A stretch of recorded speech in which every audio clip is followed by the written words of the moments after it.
India ने T20 world cup 2026 जीत लिया है।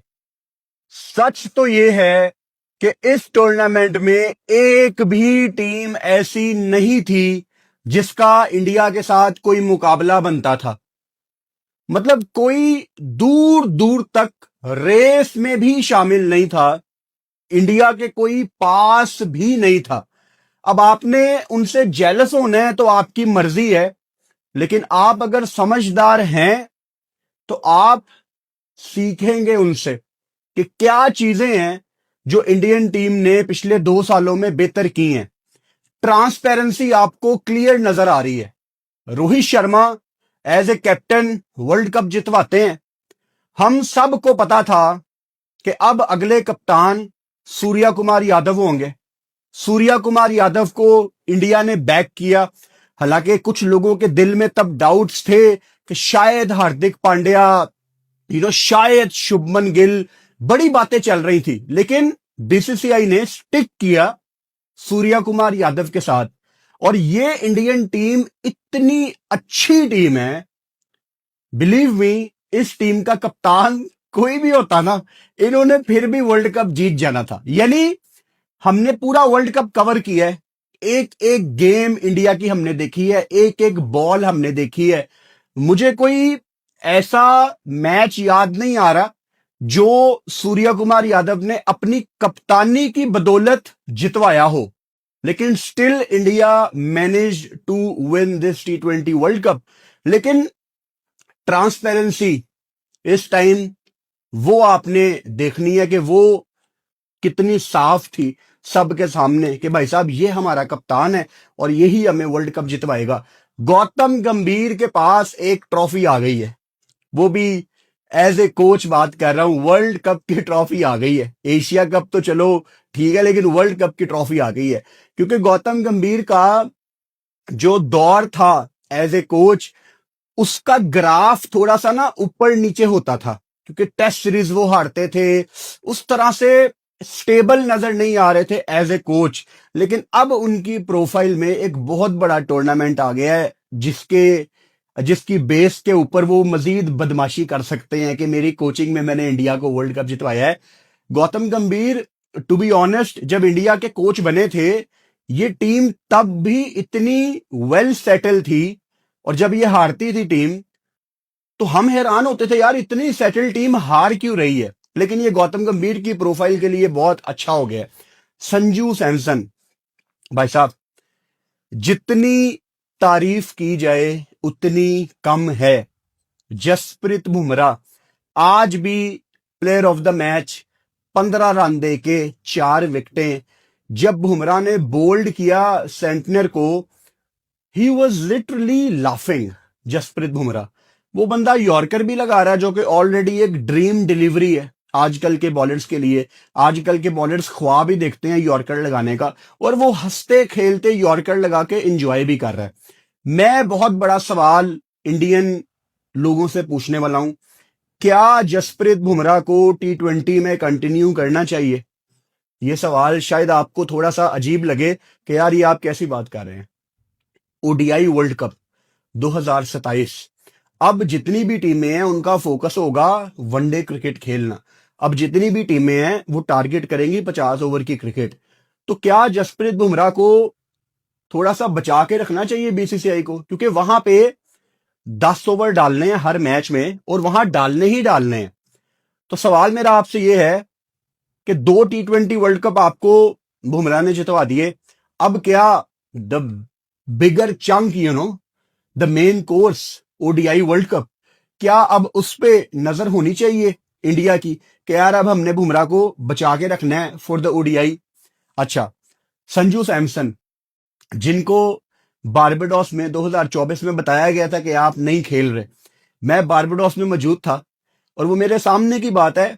उस टाइम तो ऑब्वियसली मैंने इतना ज्यादा उसको नोट नहीं किया कि रोहित शर्मा टॉस से पहले संजू सैमसन के कंधे पे हाथ रख के उनसे कोई बात कर रहे थे, और बाद में जब संजू सैमसन ने बताया कि एक प्लेयर जो नहीं खेल रहा था वो मैं था, और जब मुझे रोहित शर्मा ने ये बताया और उसके बाद उन्होंने 10 मिनट मेरे से बात भी की, ये आपको शो करता है कि वो कितने बड़े लीडर थे। और उस बंदे ने इंडिया की जीत में, इस टूर्नामेंट में कितना बड़ा रोल अदा किया है। ये इंस्पिरेशन है उन तमाम क्रिकेटर्स के लिए, उन तमाम बच्चों के लिए जो लाइफ में कुछ करना चाहते हैं, क्योंकि एक टाइम ऐसा आता है जब हालात आपके अगेंस्ट हो जाते हैं, आपको लगता है एवरीवन इज अगेंस्ट मी, मुझे कोई बनाना नहीं चाहता, मुझे फेयर चांस नहीं मिलते। लेकिन जब आप परफॉर्म करना शुरू करते हैं तब सारे दरवाजे खुलते हैं और चीजें ऐसे दिखना शुरू हो जाती हैं जैसे सारी स्टेज आपके लिए सेट है। संजू सैमसन ने जिस तरह की वो कलकत्ता में बारी खेली, इट डजंट मैटर कि संजू सैमसन ने आज भी अपना 100 मिस किया, उनकी आखिरी 3 बारियां 300 से बड़ी बारी हैं। बहुत बड़ा किरदार है। अक्षर पटेल का भी बहुत इंपॉर्टेंट किरदार है। आज आते साथ ही उन्होंने जो ऊपर से 2 विकेटें ली और फिर फील्डिंग उनकी जितनी शानदार है। आपने इंग्लैंड के खिलाफ उनके कैचेस देखे, आज आपने उनके अच्छे एफर्ट देखे, आज आपने ईशान किशन की फील्डिंग देखी, आपने इंडियन टीम की बॉडी लैंग्वेज देखी। और न्यूजीलैंड ने जितनी गलतियां की हैं, मतलब सेंटनर की प्रोफाइल अगर ये कहती है ना कि full time golfer, part time cricketer, तो आज ऐसा ही दिखा है कि वो सिर्फ एक ना पार्ट टाइम क्रिकेटर ही है, क्योंकि एज ए कैप्टन उसने इतने ब्लंडर किए हैं, इतने ब्लंडर किए हैं कि न्यूजीलैंड ये डिजर्व ही नहीं करती थी कि वो ये गेम जीतती। अब जो हमारा तरीकाकार है गेम को ब्रेक डाउन करने का, उसी तरीके से हम इसको ब्रेक डाउन करेंगे। माउस में चार्ज करना भूल गया हूं जल्दी जल्दी में, ठीक है। अच्छा, पहले 4 ओवर्स में 4 बॉलिंग चेंज कर देता है सेंटनर। अच्छा, अब टीमों ने अभिषेक शर्मा को ऑफ स्पिनर के अगेंस्ट फंसाया है। चलो, मुझे बड़ी खुशी हुई देख के कि ग्लेन फिलिप्स के साथ इन्होंने शुरुआत की, उसको दूसरा ओवर दिया एंड ही बोल्ड वेल यार, उसको 1 ओवर में 5 रन पड़े। अच्छा, फिर उसके बाद तीसरा ओवर जैकब डफी को दे दिया, ठीक है। चौथा ओवर ग्लेन फिलिप्स को करवाने की बजाय लॉकी फर्गसन को दे दिया, जिनको पहले ओवर में कितना 24 पड़ा था। मतलब पॉइंट क्या है कि वहां पे वो अपनी गलती रियलाइज करता और फिर दोबारा ग्लेन फिलिप्स को लेके आता, अभिषेक शर्मा को बाहर बिठाया जाए। लोग ये बात कर रहे थे, लेकिन मेरा ओपिनियन इसमें बहुत क्लियर था कि अगर आप अभिषेक शर्मा को बेंच करते हैं तो पूरी टीम का कॉम्बिनेशन थोड़ा सा हिल जाएगा। एक मैच रह गया, उसको आप बैक करें। अगर कोई एक बंदा बाहर बनता था ना, वो वरुण चक्रवर्ती बनता था। लेकिन आज इंडिया ने सेम प्लेइंग 11 खिलाई, वहां न्यूजीलैंड ने मैकॉन्की की जगह जैकब डफी को खिलाया और उन्होंने भी 3 ओवर में 42 दे दिया। इंडिया को अपने पसंद की पिच मिली थी, जो अहमदाबाद की मशहूर जमाना ब्लैक सॉइल विकेट है, वो नहीं इंडिया को चाहिए थी। इंडिया को थोड़ी सी बैटिंग फ्रेंडली विकेट चाहिए थी, जहां पे इतना ज्यादा बॉल स्पिन ना हो। तो मिक्स सॉइल की विकेट इंडिया को प्रोवाइड की गई है। अब इस पे लोग बहुत ज्यादा शोर मचा रहे हैं कि इंडिया को फेवर दी गई है। भाई, सीधी सी बात है, होम टीम फेवर डिजर्व करती है। सीधी सी बात है, किसी को यह बात पसंद हो या ना हो, होम टीमों को फेवर मिलती है। अब ठीक है, ये आईसीसी का टूर्नामेंट है, आईसीसी के अंडर पिच कुरेटर सारे काम करेंगे, but at the end of the day भाई होम टीम को फेवर नहीं मिलेगी तो किसको फेवर मिलेगी? ये मैच अगर साउथ अफ्रीका में होता और साउथ अफ्रीका फाइनल में होती और फाइनल हो रहा है केप टाउन में, आपके ख्याल से केप टाउन के कुरेटर अपनी टीम के बारे में नहीं सोचेंगे? क्या बात कर रहे हैं यार आप। मतलब वर्ल्ड कप का फाइनल हो रहा है पर्थ में, तो क्या ऑजी कुरेटर रहम कर लेंगे हम पे? वो नहीं रहम करेंगे, वो उतना ही बाउंस रखेंगे। तो I am all for home advantage, home team को एडवांटेज होना चाहिए। अब कानून ये कहता है कि टूर्नामेंट्स में आईसीसी विकेटें बनाती है, ठीक है आईसीसी बनाती है, लेकिन वो जो कुरेटर होते हैं वो आईसीसी कोई स्पेशल लेके नहीं आती। आमतौर पे जब कोई बड़ा टूर्नामेंट होता है, जैसे ये 2 मुल्कों में वर्ल्ड कप था, इंडिया श्रीलंका में, इसमें आप कुछ Australia, Dubai ICC head office से पिच कुरेटर कुछ ले आते हैं। लेकिन जब टूर्नामेंट आपको पता लग गया कि आखिरी 2-3 मैच रह गए हैं, तो वो लोकल कुरेटर ही इस्तेमाल होते हैं आईसीसी की सुपरविजन में। तो ठीक है, अगर इंडिया को अपने पसंद की विकेट मिल गई, कल को 2027 का वर्ल्ड कप साउथ अफ्रीका में है, वो अपने पसंद की विकेट बनवा लेंगे, तब हम क्या उनको ब्लेम करेंगे? नहीं, हम उनको ब्लेम नहीं करेंगे। अगर कोई उनको ब्लेम करेगा तो मैं आपको याद करवाऊंगा कि आप इनको ब्लेम नहीं कर सकते, क्योंकि तब इंडिया को भी उनके पसंद की विकेट मिली थी। तो I am all for home advantage. अच्छा, न्यूजीलैंड की कप्तानी इतनी गंदी थी कि उसने अलाउ किया सेंटनर ने कि अभिषेक तू कम बैक कर ले। और यहां पे आप क्रेडिट दें अभिषेक शर्मा को भी, जिसने ऊपर से आके 18 बॉलों पे 50 किया। 18 बॉलों पे 50 करना भाई साहब एक आउट ऑफ फॉर्म बल्लेबाज के लिए कभी भी आसान नहीं होता। तो जितना क्रेडिट आप उसको दें उतना कम है। फिर उसको खिलाने वालों को भी आप क्रेडिट दें।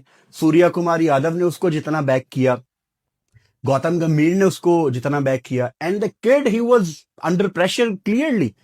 लेकिन अगेन ज्यादा काम शायद न्यूजीलैंड की टीम अभिषेक शर्मा के ऊपर नहीं करके आई थी। जैसे पिछले मैच में हमने देखा कि लॉन्ग ऑन लिया हुआ है, डीप मिड विकेट लिया हुआ है, वो वहीं पे आउट हुआ है।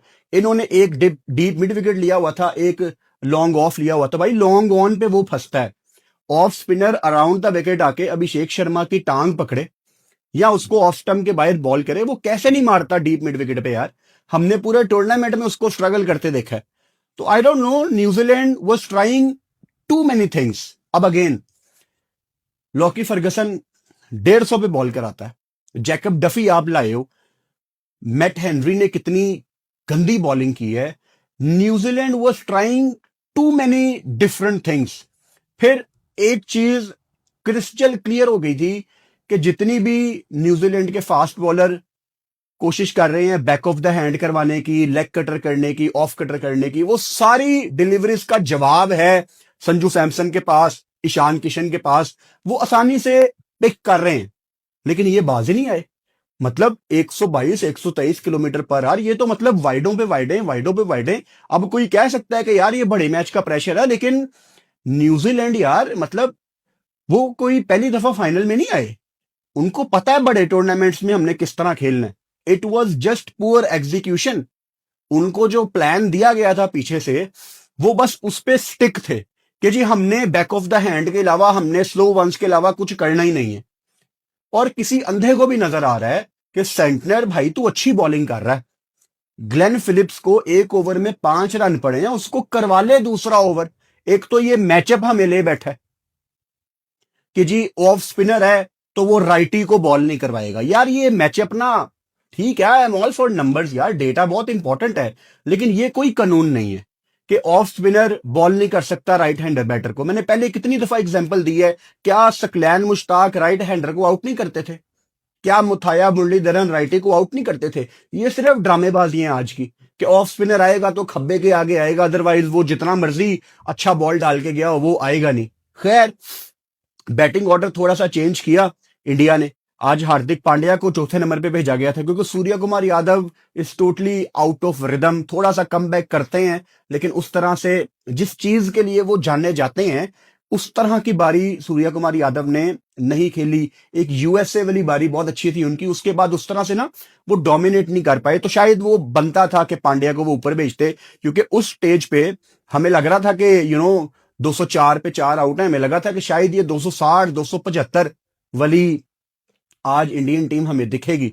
और 260 T20 वर्ल्ड कप की हिस्ट्री का हाईएस्ट टोटल है, और आज भी 255 पे इंडिया आउट हो गई। उस दिन जिम्बाब्वे के अगेंस्ट भी चांस था, हम तो लाइव बैठे हुए थे, मैं तो चाह रहा था कि यार शायद ये आज 260 कर जाते, लेकिन आज भी नहीं किया। ईशान किशन की आप जितनी तारीफ करें कम है, और जितनी आपने ईशान किशन की तारीफ करनी है उससे कई ज्यादा तारीफ आपको गौतम गंभीर की करनी पड़ेगी, आपको सूर्या कुमार यादव की करनी पड़ेगी। क्योंकि मैं आपको लिख के देने के लिए तैयार हूं कि दुनिया का कोई भी दूसरा मुल्क होता, वो शुभमन गिल जैसे बड़े नाम को नहीं बाहर निकाल सकते थे T20 वर्ल्ड कप से पहले। बट इंडिया ने ये ब्रेव कॉल ली है। और जो कंट्रीज ऐसी ब्रेव कॉल लेते हैं वो डिजर्व करते हैं ट्रॉफी जीतना। संजू सैमसन की जितनी तारीफ की जाए कम है। अभिषेक शर्मा ऊपर से आज 50 किया। हार्दिक पांड्या ने शुरू में आके टाइम लिया, इंतजार कर रहे थे कि आखिरी 4-5 ओवर्स में लॉन्च करूंगा, लेकिन देन जिमी नेशम आ जाते हैं। बड़ा शानदार उन्होंने ओवर किया, एक ओवर में 1 रन 3 विकेटें। वहां से आखिरी 5 ओवर्स में बड़ा शानदार न्यूजीलैंड ने कमबैक किया। उसके बाद आखिरी ओवर में शिवम दुबे ने जो चार्ज किया, जो वो कैमियो खेल के गए हैं, 8 बॉलों पे 26 रन का कैमियो, अगर ना खेलते शिवम दुबे तो शायद न्यूजीलैंड इस गेम को डिफरेंट तरीके से अप्रोच करता, क्योंकि फिर ऑब्वियसली उनको टारगेट 250 से कम मिलना था। 250 का एक साइकोलॉजिकल प्रेशर होता है, लेकिन न्यूजीलैंड बहुत ही नालायक टीम थी, वो इस चीज में कहीं भी नजर आ ही नहीं रहे थे। अच्छा, जब ये बैटिंग करने आते हैं तो ऑब्वियसली एक पत्थर पे लकीर बात थी कि यार फाइनल में 250 कहाँ चेज होता है, लेकिन हमने वो इंग्लैंड के खिलाफ देख लिया था ना। इंग्लैंड के खिलाफ 7 रन से इंडिया जीती, तो एक चांस था। और फिर टिम साइफर्ट और फिन एलन ने जिस जिस तरह की बारी लगाई थी पिछली गेम में साउथ अफ्रीका के अगेंस्ट, 33 बॉलों पे 100 था फिन एलन का, तो हम बैठे हुए थे कि यार शायद कुछ ना कुछ हमें दिख जाए। फिर अर्ली ऑन शिवम दुबे ने कैच छोड़ा, फिर लगा कि शायद न्यूजीलैंड इस चेज में है, लेकिन India was too good with the ball, specially Akshar Patel. 3 over 27 run 3 विकेटें, जिस तरह से ऊपर से आके उन्होंने विकेटें दिलवाई, और फिर जसप्रीत बुमराह को पावर प्ले के अंदर बॉल करवाना, everything was spot on tonight. I am glad कि जो गलती सूर्या कुमार यादव ने पहले की है टूर्नामेंट्स में, कि बुमराह को वो आखिर में लेके आ रहे थे, जबकि शुरू में अपॉर्चुनिटी थी कि आप गेम को खत्म करो, लेकिन वो बुमराह के ओवर बचा के रखता था। आज उसने वो चीज नहीं की, उसको पता था कि बेस्ट चांस हमारा यही है कि हम ऊपर से आके गेम को साइड पे करें। ऊपर से बुमराह के 2 ओवर कराना, आई थिंक वो काफी बेसिक डिसीजन था और बहुत अच्छा डिसीजन था। और बुमराह का मुझे वो एक इंटरव्यू याद आता है उनके जवानी के दिनों का, कि वो वकार यूनुस की वीडियोस देखते थे, उनके यॉर्कर देखते थे। दुनिया में आज कितने बॉलर्स हैं जो पक्के यॉर्कर मारते हैं, कह के यॉर्कर मारते हैं। मुझे नहीं याद पड़ रहा कि न्यूजीलैंड के किसी बॉलर ने आज एक भी यॉर्कर मारा हो। टूर्नामेंट में कितने बॉलर्स हैं जिन्होंने पक्के यॉर्कर मारे हैं? एक जिम्बाब्वे का मजरबानी था जिसने अच्छे यॉर्कर कराए हैं, और दूसरा जसप्रीत बुमराह था जिन्होंने अच्छे यॉर्कर कराए हैं। बाकी तो कोई भाई इस लिस्ट में है ही नहीं है। वरुण चक्रवर्ती का आज भी 3 ओवर 39 रन 1 विकेट, काफी ऑफ कलर थे, बट हु केयर्स, इंडिया ने आज वर्ल्ड कप जीत लिया है। लेकिन वरुण चक्रवर्ती को इस टूर्नामेंट में इतनी मार पड़ना, ये मेरे लिए काफी एक कंसर्निंग बात है, क्योंकि वरुण चक्रवर्ती, आपको याद होगा 2021 के T20 वर्ल्ड कप में आए थे, इनको बहुत मार पड़ी थी, फिर ये वापस गए डोमेस्टिक में कलकत्ता नाइट राइडर की तरफ से। If I am not wrong, he got 24 wickets में भी 23-24 विकेट्स, उसके बाद ये पकड़ा ही नहीं गया। तो अब फिर वरुण चक्रवर्ती एक बुरा बॉलर दिखना शुरू हो गया है, और इसमें कहीं ना कहीं गलती टीम मैनेजमेंट की भी है। कभी एक बॉलर की परफॉर्मेंस आपको चीख के कह रही होती है कि यार I am totally out of rhythm, और आपके पास कुलदीप यादव जैसा बंदा अगर पीछे बैठा हो, तो मेरे ख्याल से ज्यादती थोड़ी सी इन्होंने की है। इनको डालना चाहिए था आज कुलदीप यादव को। यार इस टीम में ना, इस टीम में इतने मैच विनर्स हैं, इतने मैच विनर्स हैं। अभी मैं देख पा रहा हूं कि player of the tournament is Sanju Samson, 321 run.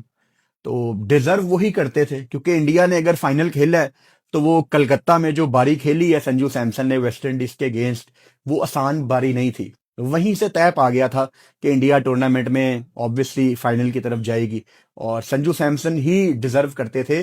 और मैं बहुत खुश हूं संजू सैमसन के लिए, क्योंकि हमने इतनी इंडियन क्रिकेट को पास्ट में कवर किया है, बड़ी ज्यादतियां होती थी संजू सैमसन के साथ, और जब संजू टीम में आता था तो शायद अपॉर्चुनिटी को अवेल नहीं कर पाता था। तो उसके लिए आई एम वेरी हैप्पी।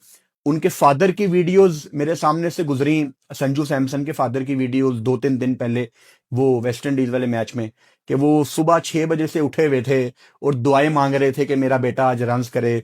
उनके लिए मैं बहुत ज्यादा खुश हूं।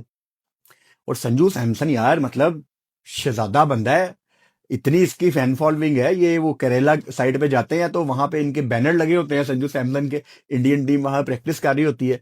तो I am very happy for Sanju Samson. एक ही टीम थी इस टूर्नामेंट में जो इंडिया को टफ टाइम दे सकती थी, वो थी ऑस्ट्रेलिया। अब जो लॉयल इंडियन फैंस है ना, जिनके अंदर कोई गुरूर वगैरह नहीं है, वो उनके दिल में अभी भी बात होगी, यार ऑस्ट्रेलिया नहीं सामने आई इस दफा। ऑस्ट्रेलिया को हराते ना फिर ज्यादा मजा आता।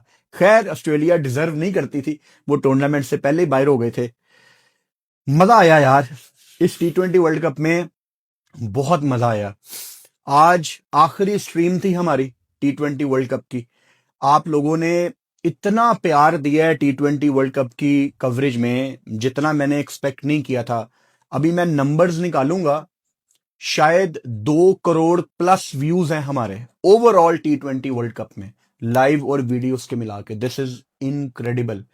और टूर्नामेंट के शुरू होने से पहले मैंने बस यही दुआ की थी कि मेरी तबीयत अच्छी रहे, मेरा गला ठीक रहे, कोई टेक्निकल मसला ना आए लाइटों का। और बिल्कुल आखिरी दिन मसले मसाइल आए हैं। मुझे पिछले 2 दिन से बुखार है, गला बहुत ज्यादा खराब है। आज लाइव के दौरान भी बिल्कुल एनर्जी नहीं थी, तेज बुखार, सर दर्द, फ्लू। और इंटरेस्टिंगली सारे टूर्नामेंट में कोई प्रॉब्लम नहीं आई। अभी लाइव खत्म करने के बाद मैंने ना वीडियो बनाने के लिए इस साइड की लाइटें चलाई, वीडियो सेटअप की। जैसे ही मैंने बटन दबाया ना, तो मेरी जो राइट साइड वाली लाइट है ये शॉर्ट हो गई, लाइट सड़ गई। मैं कहा देखो यार, T20 वर्ल्ड कप का फाइनल है और ये मसले मसाइल आ रहे हैं, but I always have backup lights. तो मेरे पास दूसरी लाइट पड़ी हुई थी, मैंने फौरन से रिप्लेस कर दी। बैकअप होना चाहिए आपके पास हर चीज का। तो मैंने कहा चलो यार, शुक्र है अल्लाह का कि अगर मसले मसाइल आए तो वो आखिरी दिन ही आए हैं। टूर्नामेंट मेरा स्मूथली निकल गया। इट वॉज टायर्ड बट मजा आया है। आगे ODI वर्ल्ड कप है, उसमें तो लंबी लंबी लाइव स्ट्रीम्स हमने करनी है। और कल बस एक दिन की ब्रेक है मेरी, 9 मार्च को I will be on rest. और 10 मार्च को हमारी वीडियो आएगी, यानी कि परसों पाकिस्तान बांग्लादेश का प्रीव्यू आएगा। रात को 7 या 7:30 बजे मैं अनाउंस कर दूंगा। और 11 तारीख को पाकिस्तान बांग्लादेश की सीरीज है। उस सीरीज के दौरान मैं कितने बजे लाइव आऊंगा, क्योंकि 3 मैच हैं, उसकी टाइमिंग मैंने फेसबुक कवर फोटो पे लगा दी है और यूट्यूब के हेडर पे भी लगा दी है। वीडियो के आखिर में अपने तमाम इंडियन भाइयों को मैं जफ्फी डाल के मुबारकबाद देता हूं। आप डिजर्व करते थे ये वर्ल्ड कप जीतना। At the same time, this is my last video on Indian cricket team. World cup था, मैंने हर टीम पे बात करनी थी, तो इंडिया पे भी मैंने बात कर ली।